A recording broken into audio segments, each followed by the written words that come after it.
เฮิรตซ์ทุกวันจันทร์ถึงวันศุกร์ 16:10 นาทีถึง 17:00 น.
ผู้ฟังค่ะยินดีต้อนรับคุณผู้ฟังทุกท่านนะคะเข้าสู่ในช่วงเวลาของรายการวิทยุจราจรเพื่อชุมชนโดยตำรวจภูธรภาค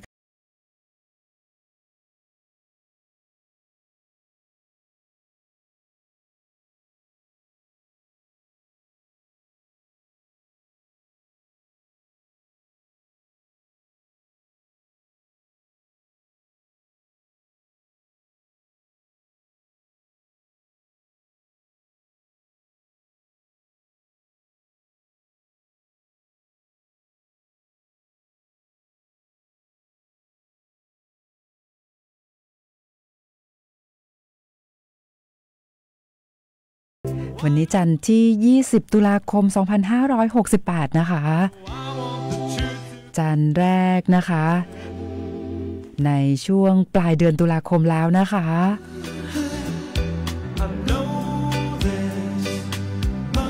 วันนี้นะคะเป็นวันจันทร์นะคะวันทำงานวันแรกของสัปดาห์นี้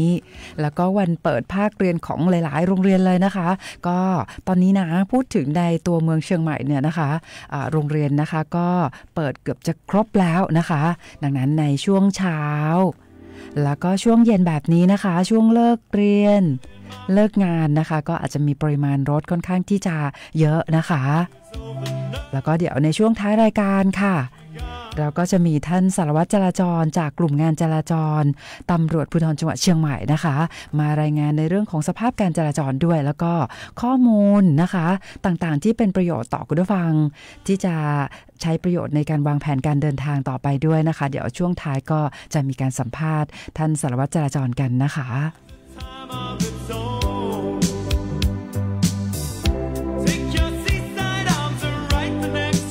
คุณผู้ฟังคะพูดถึงเช้าวันนี้หลายท่านบอกว่าตื่นกันแต่เช้าเลยนะคะต้องบอกว่าตื่นเช้ากันทั่วประเทศนะคะโดยนัดหมายหรือไม่นัดหมายนะจริงๆไม่ได้นัดหมายนะแต่ทุกท่านตื่นเช้ากันหมดทุกคนเลยนะเช้าวันนี้ก็เพราะว่าเช้าวันนี้ตั้งแต่6 นาฬิกานะคะภาครัฐเนี่ยเขาเปิดให้มีการลงทะเบียนคนละครึ่ง plus นะคะก็เชื่อว่าวันนี้หลายท่านนะคะตื่นกันแต่เช้าเลยเพราะว่ามาลงทะเบียนโครงการคนละครึ่ง plus กันนะคะ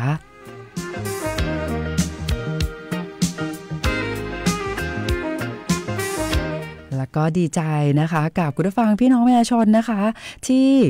ลงทะเบียนสำเร็จเรียบร้อยนะคะซึ่งผู้ที่ยื่นภาษีประจำปีเนาะนะคะก็จะได้รับเงินนะคะในโครงการคนละครึ่ง plus เนี่ย 2,400 บาทแต่ถ้าหากว่าท่านไหนที่ไม่ได้อยู่ในระบบภาษียื่นภาษีนะคะก็จะได้ 2,000 บาทนะคะก็ดีใจกับทุกท่านที่ลงทะเบียนสำเร็จในเช้าวันนี้ด้วยแต่จริงๆแล้วไม่ใช่เพียงแค่วันนี้เนาะเขาก็ยังคงเปิดนะคะในเรื่องของการลงทะเบียนเนี่ยตั้งแต่วันที่20ถึง26ตุลาคม2568นะคะและเมื่อเช้านี้นะคะท่านทศพลเผื่อนอุดมผู้ว่าราชการจังหวัดเชียงใหม่ค่ะก็ได้มีการติดตามนะคะการลงทะเบียนรับสิทธิ์โครงการคนละครึ่ง plus ภาคประชาชนวันแรกวันนี้เป็นวันแรกนะคะก็มีผู้สนใจรับสิทธิ์เนี่ยโอ้โห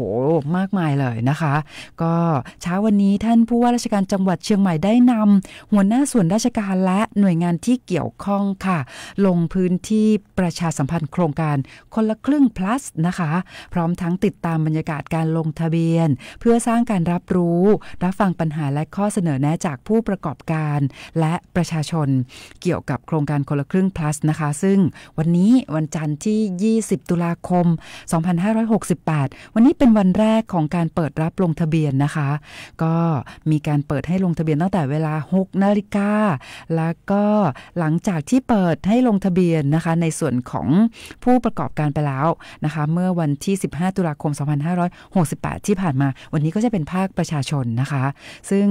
ท่านทศพลเผื่อนอุดมผู้ว่าราชการจังหวัดเชียงใหม่และคณะนะคะก็ได้ลงพื้นที่ไปพบปะพูด คุยกับผู้ประกอบการทั้งรายใหญ่แล้วก็รายเล็กนะคะไม่ว่าจะเป็นผู้ขี่จักรยาน3ล้อรับจ้างคนขับรถแดงผู้ประกอบการร้านค้านะคะคุณพ่อค้าแม่ค้าในตลาดรวมถึงประชาชนทั่วไปนะคะโดยพบว่าบรรยากาศการลงทะเบียนรับสิทธิ์โครงการคนละครึ่ง plus วันแรกของภาคประชาชนนะคะก็เป็นไปอย่างคึกคักค่ะพี่น้องประชาชนมีความตื่นตัวแล้วก็สนใจลงทะเบียนรับสิทธิ์กันอย่างล้นหลามนะคะก็ต้องย้ำเตือนกันว่าการลงทะเบียนนะคะจะต้องเป็นการลงทะเบียนผ่านแอปพลิเคชันเป๋าตังนะคะสำหรับภาคประชาชนนะคะก็ถ้าหากว่าเราได้รับ SMS เนาะแล้วก็บอกว่าเนี่ยนะคะ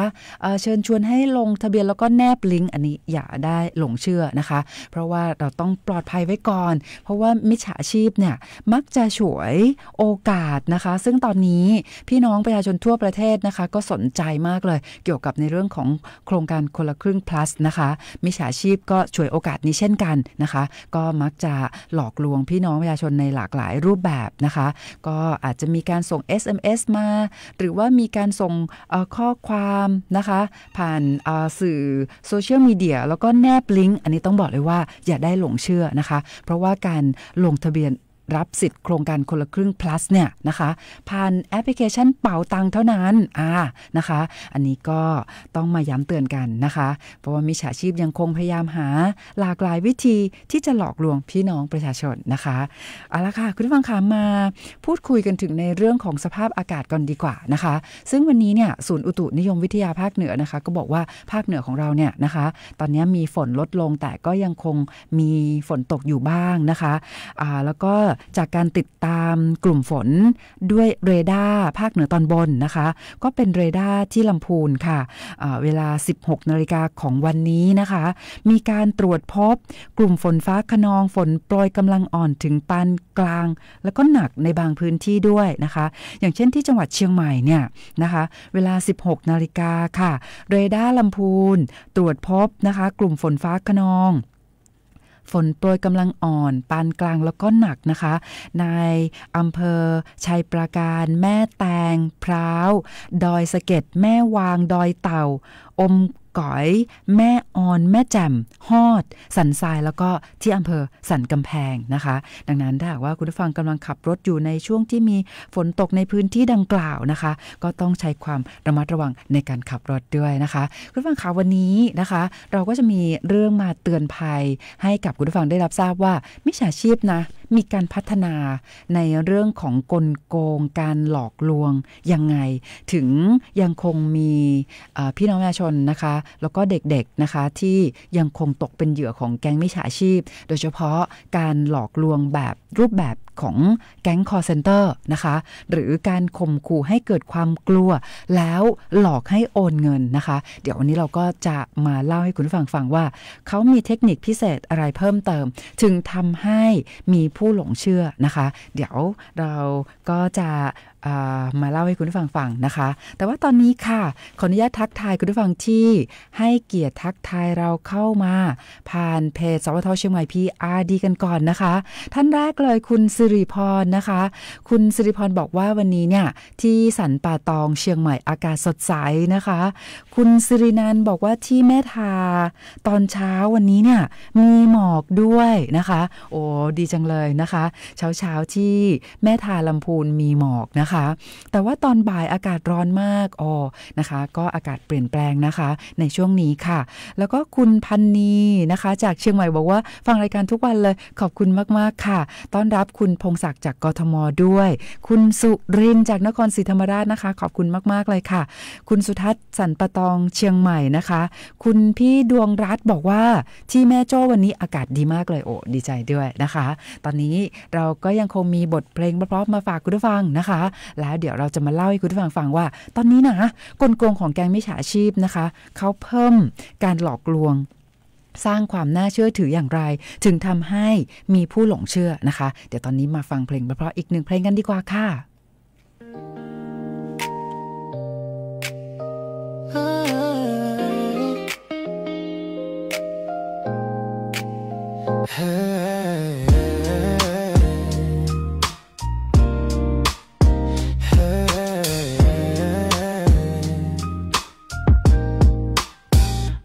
แค่เธอเดินผ่านใจฉันมันก็เต้นไม่ตรงเหมือนเพลงมันเล่นวนในหัวทุกครั้งที่สบตายิ้มของเธอเบาๆแต่ทำน้ำหนักในใจหนักหนาได้แค่เก็บคำถามในใจว่าเธอจะคิดแบบฉันไหมอยากบอกว่าชอบเธอแต่ปากมันยังไม่กล้าใจมันพูดทุกวันแต่เสียงนั้นเธอไม่เคยได้ยินถ้าเธอจะรู้ก็คงต้องให้ฟ้าช่วยบอกเองก็เลยแค่รักอยู่ในใจไม่บอกใครเลยรักไม่เปิดเผยแต่เต็มหัวใจไม่มีวันเลยแค่เธอหันมาฉันก็ยิ้มได้ทั้งวันไม่ต้องรู้ก็ได้แค่ได้รักเธอแบบนี้ก็พอเวลาผ่านไปเท่าไรใจมันก็ยังเหมือนเดิมไม่เคยมีใครมาแทนแม้ใครเข้ามาเพิ่มเติมก็ยังคิดถึงเธออยู่ในมุมเล็กๆตรงเดิมเพลงนี้เขียนให้เธอแต่เธอคงไม่รู้ว่าคนเขียนเป็นใคร Yeah, chilling in the blind zone ทุกวันก็ยัง alone Just a shadow in your daylight แต่เธอคือ moonlight ที่ I like Baby you don't know you're in my heartbeat Love you soft แบบที่ไม่ make a scene Don't need reply just let me dream You smile and that's everything You smile and it's everything เลยแค่รักอยู่ในใจไม่บอกใครเลยรักไม่เปิดเผยแต่เต็มหัวใจไม่มีวันเลยแค่เธอหันมาฉันก็ยิ้มได้ทั้งวันไม่ต้องรู้ก็ได้แค่ได้รักเธอแบบนี้ก็พอไม่เป็นไรเลยถ้าเธอไม่รู้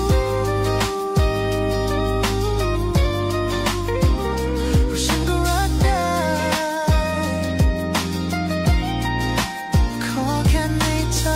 ก็พอ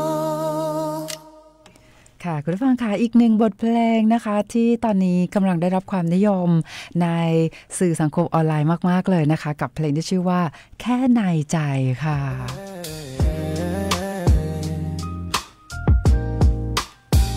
ก็แค่เธอเดินผ่านใจฉันมันก็เต้นไม่ตรงเหมือนเพลงมันเล่น ค่ะคุณผู้ฟังค่ะตอนนี้นะคะเราจะมาพูดคุยนะคะในเรื่องของการเตือนภัยออนไลน์กันต่อค่ะ ในใจหนักหนาได้แค่เก็บคำ ค่ะตอนนี้นะคะก็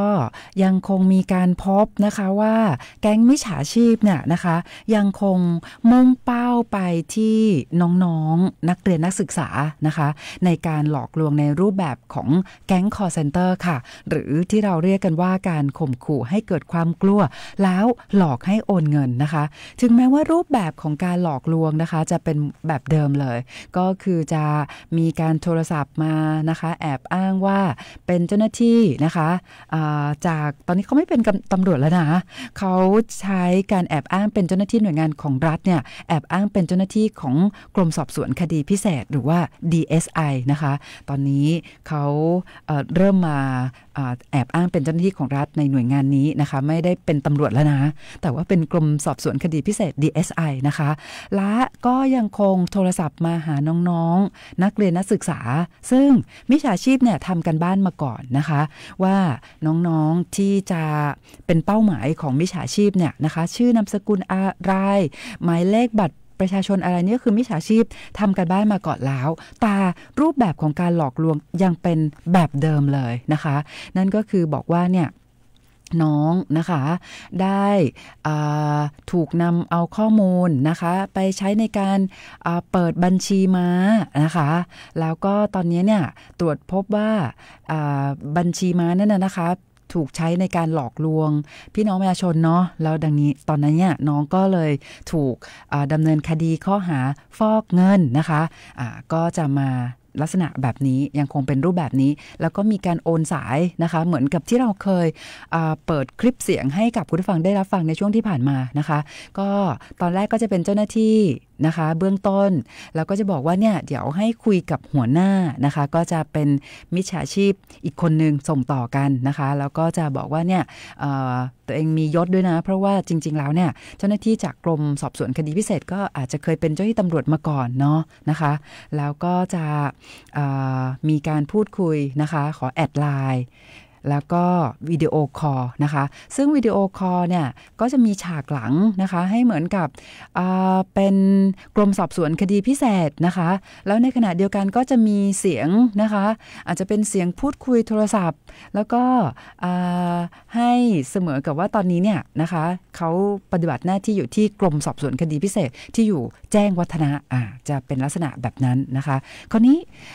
คุณผู้ฟังพี่น้องประชาชนหลายท่านอาจจะสงสัยว่าก็รูปแบบเหมือนเดิมเลยนะคะลักษณะแบบนี้เลยแต่ทำไมถึงยังคงมีน้องๆนะคะที่ยังคงหลงเชื่อนะคะก็เพราะว่าตอนนี้มิจฉาชีพเขาพัฒนาเพิ่มไปอีกระดับหนึ่งนะคะอีกชั้นหนึ่งก็คือบัญชีม้าเนี่ยนะคะตอนนี้นะคะเมื่อก่อนเนี่ยเราจะทราบว่าบัญชีม้าจะเป็นชื่อบุคคลใช่ไหมคะแต่ตอนนี้บัญชีม้าเนี่ยนะคะมีแบบนิติบุคคลเนาะเป็นชื่อบริษัทต่างๆนะคะซึ่งหลายครั้งที่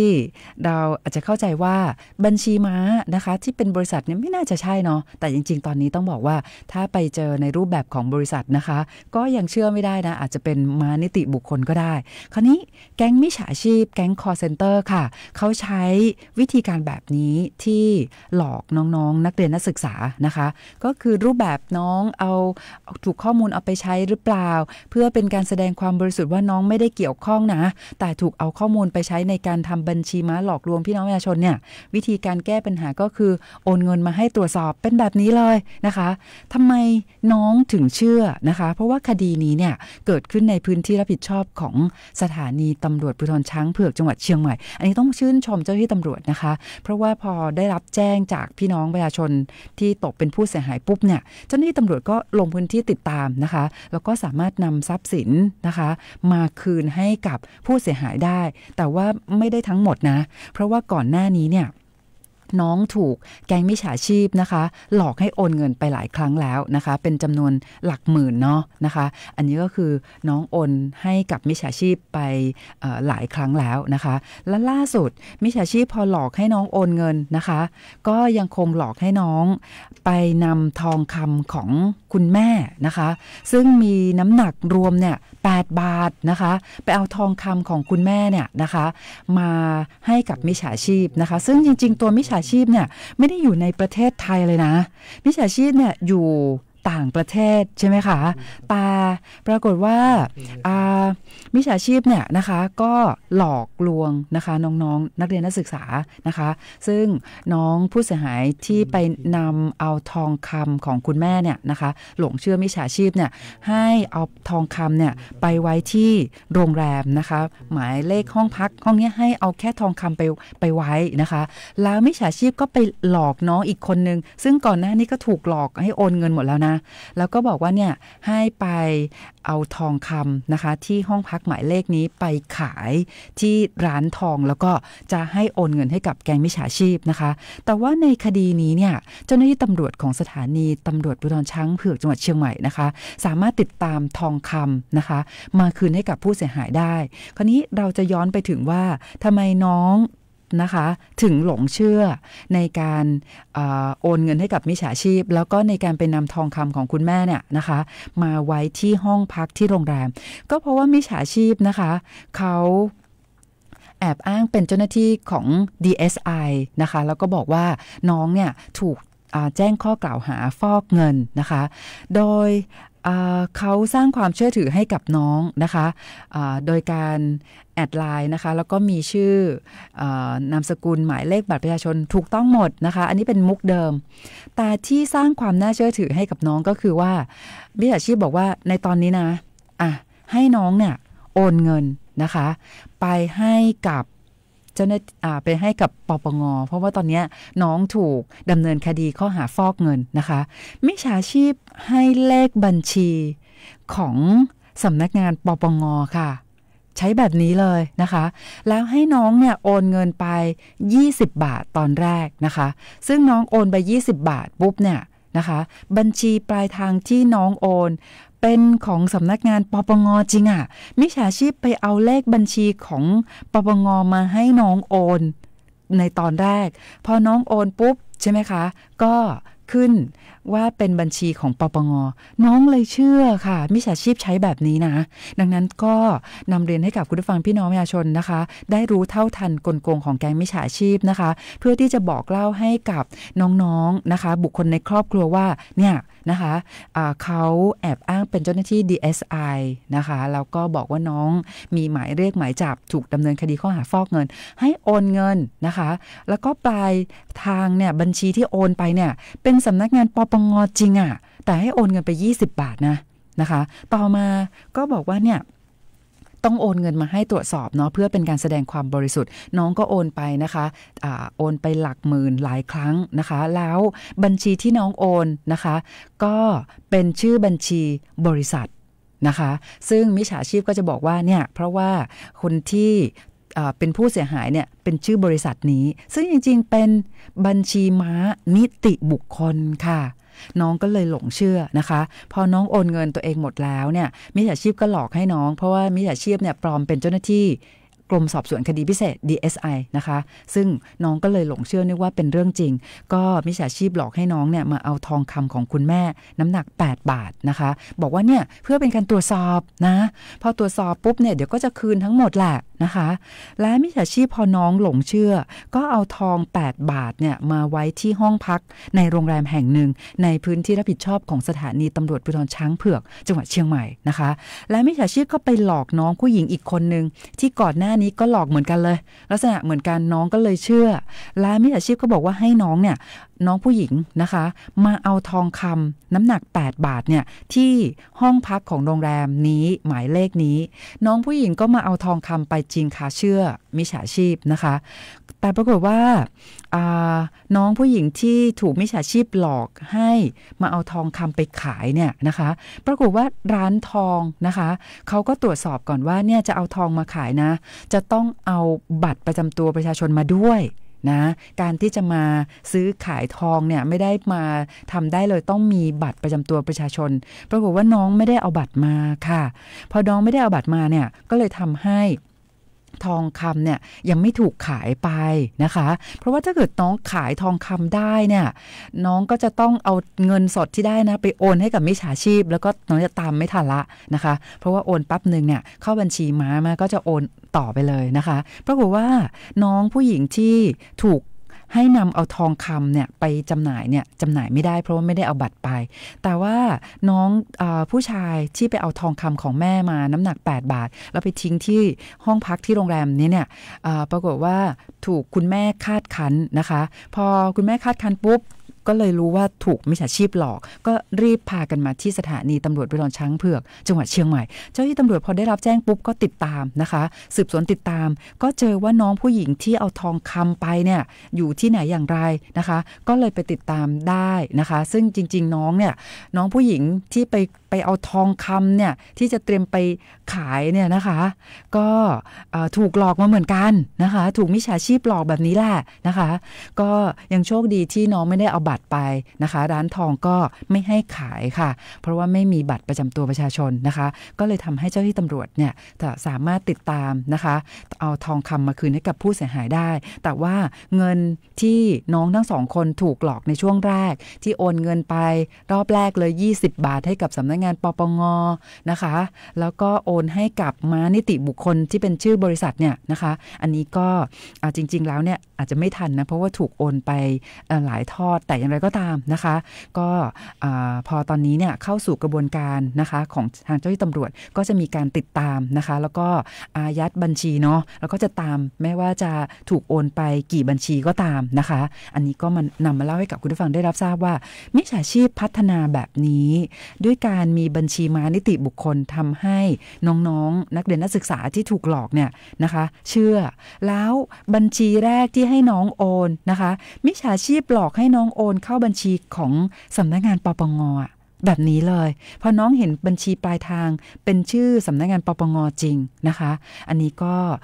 นำเรียนให้กับคุณผู้ฟังพี่น้องประชาชนได้รู้เท่าทันกลโกงของแก๊งมิจฉาชีพกันนะคะก็มิจฉาชีพพัฒนานะคะในเรื่องของการหลอกลวงแต่เราก็รู้เท่าทันนะคะอยากฝากให้คุณผู้ฟังพี่น้องประชาชนได้กระจายข้อมูลนี้ให้กับบุตรหลานในครอบครัวด้วยนะคะเพื่อที่พอน้องๆรู้เท่าทันแล้วเนี่ยจะได้ไม่ตกเป็นเหยื่อของแก๊งมิจฉาชีพนะคะก็ตอนนี้เรายังมีบทเพลงเพราะๆมาฝากคุณผู้ฟังนะคะแล้วก็เดี๋ยวจะมีการสัมภาษณ์ท่านสารวัตรจราจรจากกลุ่มงานจราจรตำรวจภูธรจังหวัดเชียงใหม่นะคะ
ค่ะคุณผู้ฟังคะกับบทเพลงเพราะๆแบบนี้เลยนะคะที่นำมาฝากคุณผู้ฟังนะคะแล้วก็มีคุณผู้ฟังขอเพลงเข้ามาด้วยเดี๋ยวก็จะ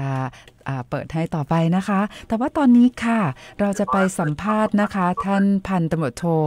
ณรงค์ฤทธิ์สุดวรนะคะสวัสดีค่ะสวัสดีครับท่านผู้กำกับต้อมครับและท่านผู้ฟังทุกท่านครับค่ะสวัสดีณรงค์ฤทธิ์คะวันนี้นะคะในพื้นที่อำเภอเมืองเชียงใหม่ก็มีโรงเรียนเปิดเกือบครบทุกโรงเรียนแล้วหรือเปล่าวันนี้ค่ะครับสำหรับวันนี้นะครับหลายๆโรงเรียนนะครับเปิดเต็มรูปแบบเลยนะครับก็ที่มีเปิดเพิ่มมาหลังจากอาทิตย์ที่แล้วก็จะมีโรงเรียนเลยีนานะครับโรงเรียนวิพราชนะครับมงฟอร์ดวิทยาลัยแผนกประถมนะครับโรงเรียนดาราวิทยาลัยแล้วก็โรงเรียนวัดถนนไทยพยัพนะครับก็วันนี้นะครับเปิดเทอมวันแรกก็จะสังเกตว่าการจราจรวันนี้ค่อนข้างจะหนาแน่นนะครับรถยนต์จะเป็นส่วนใหญ่นะครับทำให้ถนนหลักสายหลักนะครับไม่มีปัญหาด้านการจราจรแทบจะทุกเส้นเลยนะครับวันนี้ครับค่ะดังนั้นนะคะวันนี้เนี่ยเป็นช่วงเวลาเลิกงานแล้วก็เลิกเรียนพอดีเลยค่ะสารวัตรณรงค์ฤทธิ์ค่ะดังนั้นคุณผู้ฟังพี่น้องประชาชนที่กำลังขับรถอยู่ตอนนี้นะคะแล้วก็กำลังไปรับบุตรหลานเนาะนะคะก็จะได้ทราบสถานการณ์ว่าวันนี้รถค่อนข้างเยอะนิดนึงนะคะใช่ครับวันนี้แทบจะทุกเส้นทางเลยนะครับโดยเฉพาะแยกสำคัญนะครับที่ถนนบุญเรืองฤทธิ์นะครับหน้าโรงเรียนวัดถนนไทยพยัพนะครับ ค่อนข้างจะหนาแน่นนะครับเชื่อมต่อไปถึงถนนสุเทพนะครับถนนห้วยแก้วนะครับถนนโชตนาช้างเผือกนะครับถนนแก้วนรัตน์ถนนเจริญเมืองนะครับรวมถึงถนนมหิดลนะครับวันนี้การจราจรค่อนข้างจะหนาแน่นนะครับทางกลุ่มงานจราจรของเรานะครับจัดเจ้าที่นะครับวันนี้นะครับอำนวยความสะดวกทางการจราจรให้กับผู้ใช้รถใช้ถนนนะครับเต็มกำลังนะครับวันนี้นะครับดูแลจนกว่าการจราจรจะคลี่คลายนะครับค่ะดังนั้นนะคะก็อย่างที่ทางสวัสดิ์ณรงค์ฤทธิ์บอกนะคะว่าตอนนี้เจ้าหน้าที่ตำรวจจราจรนะคะก็ออกปฏิบัติหน้าที่ในทุกเส้นทางนะคะแล้วก็กำลังเร่งในเรื่องของการระบายรถอย่างเต็มที่นะคะดังนั้นคุณผู้ฟังพี่น้องประชาชนที่กำลังขับรถอยู่ในทุกเส้นทางตอนนี้แล้วก็มีปริมาณรถเยอะนิดนึงก็ขอใจเย็นๆนิดนึงนะคะครับผมครับก็ขอให้ทุกท่านนะครับใจเย็นครับวันนี้กลุ่มงานจราจรของเรานะครับพร้อมอำนวยความสะดวกให้กับทุกท่านนะครับจนกว่าการจราจรจะคลี่คลายนะครับให้ทุกท่านได้สบายใจตรงนี้นะครับผมค่ะแต่ว่าสัปดาห์นี้นะคะสวัสดิ์ณรงค์ฤทธิ์คะก็มีวันหยุดราชการเหมือนกันในสัปดาห์นี้นะคะวันนี้วันจันทร์นะคะวันแรกเนาะก็หลังจากที่เราหยุดปิดภาคเรียนมาวันนี้ก็เกือบจะครบทุกโรงเรียนแล้วอย่างที่สวัสดิ์ณรงค์ฤทธิ์บอกนะคะแต่ว่าวันพฤหัสนี้ก็จะเป็นวันหยุดเหมือนกันนะคะในสัปดาห์นี้ค่ะดังนั้นในวันแรกวันนี้เนาะก็อาจจะต้องใช้เวลานิดนึงนะคะปริมาณรถค่อนข้างจะเยอะแล้วก็ในส่วนของข้อมูลที่จะให้คุณผู้ฟังพี่น้องประชาชนได้รับทราบเพิ่มเติมในการวางแผนการเดินทางมีเพิ่มเติมไหมคะก็เบื้องต้นนะครับท่านผู้กำกับก็ขอประชาสัมพันธ์เกี่ยวกับการก่อสร้างนะครับที่จะ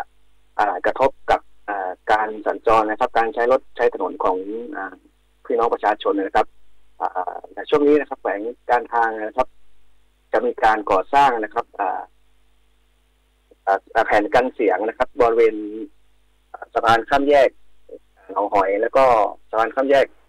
ทางรถไฟนะครับซึ่งในเวลาทำการเนี่ยของกลุ่มแขวงการทางเนี่ยเขาจะทำช่วงเวลา 9:30 น.นะครับถึง 15:30 น.นะครับจะให้เสร็จก่อนชั่วโมงเร่งด่วนนะครับก็ได้ประสานงานกับกลุ่มงานจราจรไว้นะครับว่าจะดำเนินการให้ในแต่ละวันให้เสร็จก่อน 15:30 น.เพื่อไม่ให้กระทบกับปัญหาด้านการจราจรนะครับผมครับก็ขอให้ทุกท่านนะครับที่จะไปในเส้นทางถนนมหิดลนะครับฝั่งขาออกนะครับที่มีการก่อสร้างก็ขอให้ทุกท่านนะครับวางแผนการเดินทางนะครับแล้วก็วางแผนล่วงหน้าในการเดินทางเผื่อเวลาครับผมครับผู้กับครับใช่ค่ะเพราะว่าในเส้นถนนมหิดลนะคะก็จะเป็นเส้นทางไปสนามบินด้วยนะคะดังนั้นในช่วงนี้ในช่วงชั่วโมงเร่งด่วนสวัสดิ์ณรงค์ฤทธิ์ค่ะช่วงเช้าก็โรงเรียนเปิดภาคเรียนแล้วนะคะช่วงเช้าแล้วก็ช่วงเย็นก็ช่วงเลิกเรียนเนาะนะคะแต่ในช่วงเวลา 9:30 น.ถึง 15:30 น.ก็ยังคงต้องวางแผนการเดินทางเหมือนกันหรือว่าต้องเผื่อเวลาสำหรับคุณผู้ฟังพี่น้องประชาชนที่จะต้องไปสนามบินหรือว่าจะมีธุระนะคะแต่ว่าต้องเผื่อเวลาเพราะว่าในเส้นทางดังกล่าวเนี่ยเขาจะมีการติดตั้งแผ่นกันเสียงใช่ไหมคะถูกต้องครับก็ขอให้เผื่อเวลาแล้วกันนะครับจะได้สะดวกให้วางแผนการเดินทางนะครับเพราะว่าในการก่อสร้างเนี่ยเราบางทีเราไม่ทราบว่ามันจะมีเหตุอะไรที่จะมากระทบกับการจราจรบ้างในแต่ละวันนะครับผมค่ะแล้ววันนี้นะคะมีรายงานในเรื่องของการเกิดอุบัติเหตุบ้างไหมคะสวัสดิ์ค่ะนำเรียนครับในช่วงเย็นที่ผ่านมาและช่วงบ่ายที่ผ่านมานะครับทางในตัวเมืองเชียงใหม่ยังไม่มีนะครับรับแจ้งอุบัติเหตุนะครับแต่จะมีที่ขอประชาสัมพันธ์ที่อำเภอเสมิงนะครับที่ว่ามีดินสไลด์นะครับปิดเส้นทางการจราจรนะครับเช่นหางดงเสมิงนะครับตอนนี้ทางเจ้าที่กำลังเริ่มดำเนินการเคลียร์พื้นที่ให้ครับรถขนาดใหญ่ยังไม่สามารถผ่านได้นะครับค่ะอยู่แถวไหนนะคะสวัสดิ์ณรงค์ฤทธิ์ค่ะเบื้องต้นรับแจ้งนะครับมันเป็นดินสไลด์ปิดถนนอยู่บริเวณเขตรอยต่อระหว่างหางดงกับเสมิงนะครับห่างจากหางดงจะเข้าเสมิงประมาณ1 กม.นะครับค่ะก็แล้วก็ตอนนี้ก็กำลังจะเข้าไปเร่งแก้ไขปัญหาใช่ไหมคะถูก ต้องครับ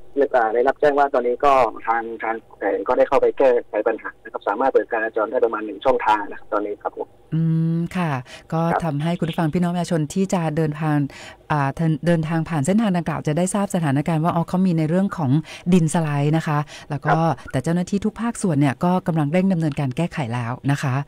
แล้วนอกจากนั้นนะคะมีรายงานข้อมูลอื่นๆให้กับคุณผู้ฟังพี่น้องประชาชนเพิ่มเติมไหมคะก็สำหรับกลุ่มงานจราจรนะครับก็มีการบังคับใช้กฎหมายอย่างต่อเนื่องนะครับใน10ข้อหาหลักและก็การจอดรถนะครับในที่ห้ามจอดนะครับใน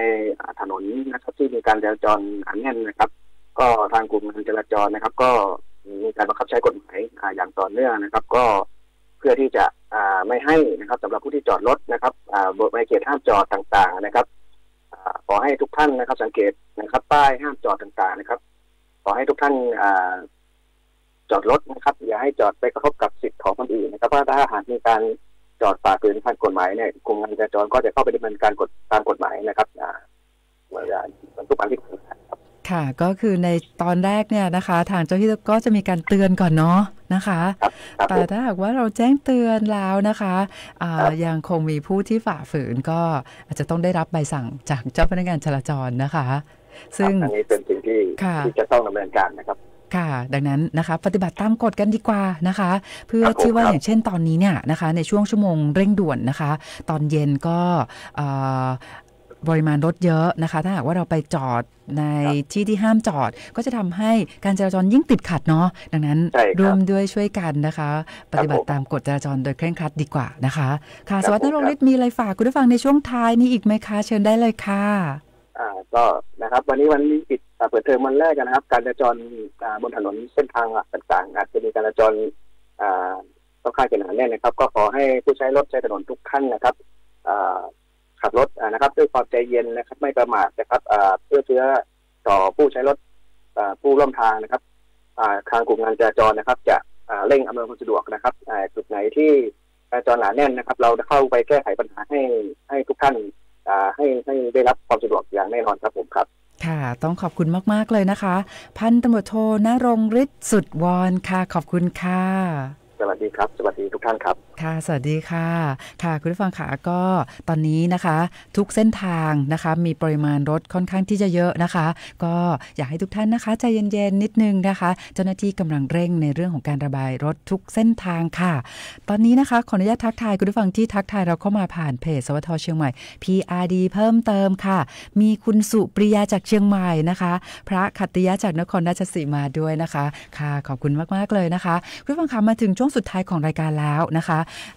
ที่เราได้เตือนภัยเกี่ยวกับในเรื่องของภัยออนไลน์นะคะจะเห็นได้ว่ามิจฉาชีพนะคะจะหลอกเราไม่สำเร็จเลยนะถ้า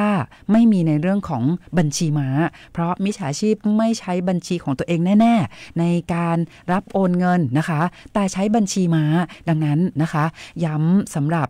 ผู้ที่จะไปเข้าร่วมขบวนการนะคะเป็นให้ใช้บัญชีธนาคารเป็นบัญชีม้าแล้วก็ตอนนี้เนี่ยล่าสุดนะคะมีผู้ที่จะเข้าร่วมขบวนการที่เขาเรียกว่าแก๊งม้าไทยกระโดดข้ามแดนนะคะอันนี้ก็หมายความว่าผู้ที่ยินยอมให้บุคคลอื่นใช้บัญชีธนาคารของตัวเองเป็นบัญชีม้านะคะเป็นคนไทยเนาะแล้วก็ข้ามไปยังประเทศเพื่อนบ้านนะคะไปสแกนใบหน้านะคะให้กับแก๊ง call center ได้เป็นการยืนยันตัวตนทำธุรกรรมนะคะในการโอนเงินไปอำนวยความสะดวกให้กับแก๊งมิจฉาชีพนะคะถึงต่างแดนด้วยอันนี้ก็ต้องบอกเลยว่ายิ่งโดนข้อหาหนักเข้าไปอีกนะคะทั้งในเรื่องของพรก.มาตรการป้องกันและปราบปรามอาชญากรรมทางเทคโนโลยีนะคะแล้วก็ยังจะโดนแจ้งความดำเนินคดีฐานมีส่วนร่วมในองค์กรอาชญากรรมข้ามชาติด้วยนะคะดังนั้นย้ำเตือนนะคะอย่าได้หลงเชื่อนะคะให้ความร่วมมือกับแก๊งมิจฉาชีพไปเป็นบัญชีม้านะคะเพราะว่าตอนนี้เนี่ยโทษนะคะก็มีทั้งโทษจำคุกแล้วก็เปรียบเทียบปรับด้วยนะคะก็มาฝากย้ำเตือนภัยในเรื่องนี้กันนะคะและสำหรับผู้ที่หลงเชื่อนะคะไปทำงานในต่างประเทศบอกว่าทำงานง่ายรายได้ดีนะคะต้องบอกว่าอันนี้อันตรายมากๆเลยอย่าได้หลงเชื่อนะคะค่ะคุณผู้ฟังคะวันนี้นะคะหมดเวลาของรายการแล้วค่ะ ต้องขอบคุณคุณผู้ฟังทุกท่านเลยนะคะที่ให้เกียรติติดตามรับฟังรายการหากท่านมีเรื่องขอความช่วยเหลือนะคะก็สามารถโทรศัพท์แจ้งเข้ามาที่สายด่วน191ได้ตลอดเวลา24ชั่วโมงค่ะวันนี้เราจะจากลากันด้วยบทเพลงที่คุณผู้ฟังขอเข้ามานะคะแล้วก็อยากให้ทุกท่านเดินทางด้วยความปลอดภัยนะคะขอบคุณสำหรับการติดตามรับฟังวันพรุ่งนี้กลับมาพบกันใหม่สำหรับวันนี้ลาไปก่อนสวัสดีค่ะ